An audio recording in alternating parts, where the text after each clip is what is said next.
অসমবাসীৰ বাবে অতি দুখজনক খবৰ, অতিকৈ বেয়া লগা খবৰ। কণ্ঠশিল্পী জুবিন গাৰ্গ আৰু নাই।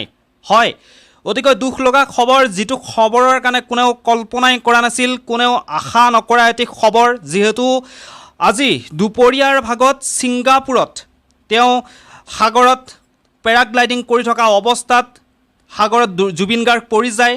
তাৰ পাছত জুবিন গাৰ্গক ছিংগাপুৰৰ এখন হস্পিটালত ভৰ্তি কৰোৱা হয়। অচেতন অৱস্থাত জুবিন গাৰ্গে সাগৰত পৰি গৈছিল।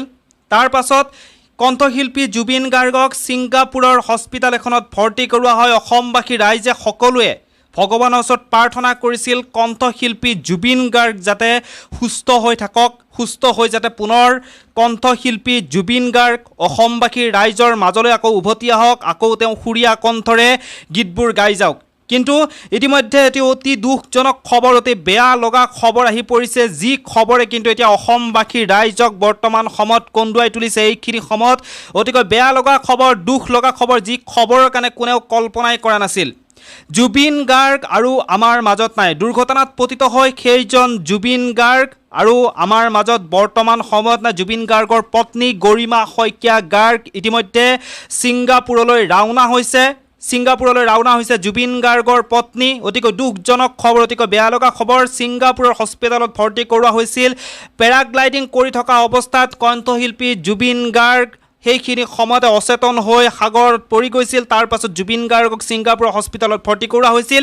আৰু বৰ্তমান সময়ত সেই দুখজনক খবৰটো আহি পৰিছে, যি খবৰে সকলোকে কিন্তু বৰ্তমান সময়ত এক ভাবিব নোৱাৰাকৈ দুখ দি গৈছে। প্ৰত্যেকজন অসমীয়াৰ বুকুতে এইখিনি সময়ত দুখ দি থৈ গৈছে। গতিকে ক'বলৈ আৰু ভাষা নাই, খবৰটো আপোনালোকক জনালোঁ। আৰু প্ৰত্যেকটো খবৰ মই দি যাবৰ কাৰণে চেষ্টা কৰিম। ভগৱানৰ ওচৰত তেওঁৰ আত্মাৰ সদ্গতিৰ কামনা কৰাৰ বাহিৰে আন একো উপায় নাই। এইখিনি সময়ত মই আকৌ কৈছোঁ আপোনালোকক, কণ্ঠশিল্পী জুবিন গাৰ্গ অসমৰ, ভাৰতৰ, অসমৰ কাৰণে গৌৰৱ। সেইজন জুবিন গাৰ্গে দুৰ্ঘটনাত পতিত হৈ আজি ছিংগাপুৰৰ এখন হস্পিটালত ভৰ্তি হ'বলগীয়া হৈছিল। আৰু ইতিমধ্যে এইখিনি সময়ত অতিকৈ দুখজনক খবৰটি আহি পৰিছে।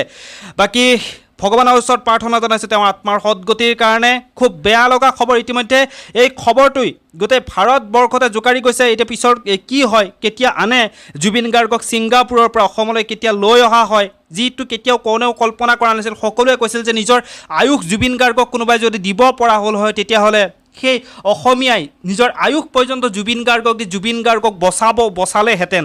ভগৱানৰ ওচৰত যি প্ৰাৰ্থনা কৰিছিল অসমবাসী ৰাইজে, সেই প্ৰাৰ্থনা এইখিনি সময়ত কিন্তু অথলে গ'ল। অসমবাসী ৰাইজে প্ৰাৰ্থনা কৰিছিল জুবিন গাৰ্গৰ মাজে মাজে এনেধৰণৰ অসুস্থ হৈ থাকে, কিন্তু তেওঁ পুনৰ সুস্থ হৈ অসমবাসী ৰাইজৰ মাজলৈ আহে, তেওঁ কণ্ঠৰে গীত গাই যায়। কিন্তু এইবাৰ আহি পৰিল অতিকৈ দুখজনক খবৰ।